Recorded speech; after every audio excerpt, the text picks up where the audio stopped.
అందరికీ నమస్కారం. Breaking news. ఇంద్రకీలాద్రిపై శరన్నవరాత్రులు 4వ రోజు లలిత త్రిపుర సుందరి దేవిగా కనకదుర్గమ్మ. ఈ డీటెయిల్స్ చూసే ముందు ఈ వీడియో నచ్చినట్లయితే లైక్ చేయండి, షేర్ చేయండి. మరిన్ని వీడియోల కొరకు మా ఛానల్ సబ్స్క్రైబ్ చేసుకోండి. ఇంద్రకీలాద్రిపై శరన్నవరాత్రి ఉత్సవాలు అంగరంగ వైభవంగా జరుగుతున్నాయి.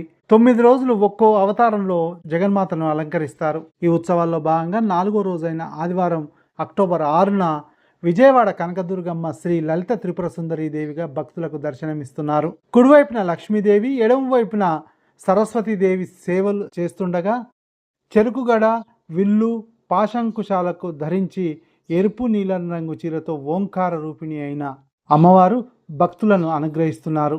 ఈ రోజున అమ్మవారికి రాజభోగం పేరుతో పాయసాన్నం, చక్రాన్నం, పూర్ణాలు, అల్లంగారెలు ఇలా 10 రకాల నైవేద్యాలు సమర్పిస్తారు. త్రిపురాత్రయంలో రెండో శక్తి లలితాదేవి. ఈ అమ్మవారిని త్రిపుర సుందరీ దేవి అని అంటారు.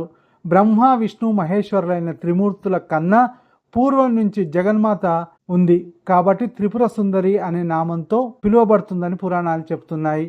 శ్రీచక్ర అధిష్టాన దేవతగా, పంచదశకర్ణి, మహామంత్రాది దేవతగా వేంపు చేసి తనని కొలిచే భక్తులను ఉపాసకులుగా అమ్మవారు అనుగ్రహిస్తారు.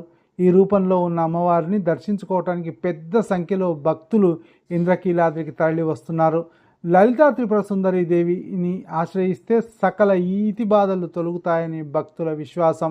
ఈ రోజున లలిత సహస్రనామ పారాయణం విశేషంగా చేస్తారు. ఇక శనివారం అన్నపూర్ణాదేవి రూపంలో ఉన్న జగన్మాతను దాదాపు 80,000 మంది భక్తులు దర్శించుకొని మొక్కులు తీర్చుకున్నారు. శరన్నవరాత్రుల్లో మొదటి 3 రోజుల్లో 2 లక్షల మందికి పైగా భక్తులు ఇంద్రకీలాద్రికి తరలి వచ్చారు. నేడు ఆదివారం కావడంతో దుర్గగుడికి భారీగా భక్తులు తరలి వస్తున్నారు. ఇక సాయంత్రం వేళ మహానివేదన, పంచహారతులు, చతుర్వేద స్వస్తి నిర్వహిస్తుండటంతో సాయంత్రం 6:30 నుంచి 7 గంటల 30 నిమిషాల వరకు దర్శనాలను నిలిపివేస్తున్నారు. దీంతో సాయంత్రం నుంచి క్యూ లైన్లో భక్తుల రద్దీ ఎక్కువ ఉంటుంది. గతంలో ఎన్నడూ లేని విధంగా ఈ ఏడాది అదనంగా ఆభరణాలను భక్తులు సమర్పిస్తున్నారు. ఓ అజ్ఞాత భక్తుడు ఉత్సవాల తొలి రోజు 2.5 కోట్ల విలువైన వజ్ర కిరీటాన్ని అందజేశాడు. ఆదివారం 18 లక్షల విలువైన బంగారు మంగళసూత్రాలను, 6 కిలోల భారీ వెండి హంసపీఠాన్ని భక్తులు సమర్పించారు. ఈ వీడియో నచ్చినట్లయితే లైక్ చేయండి, షేర్ చేయండి. మరిన్ని వీడియోల కొరకు మా ఛానల్ సబ్స్క్రైబ్ చేసుకోండి.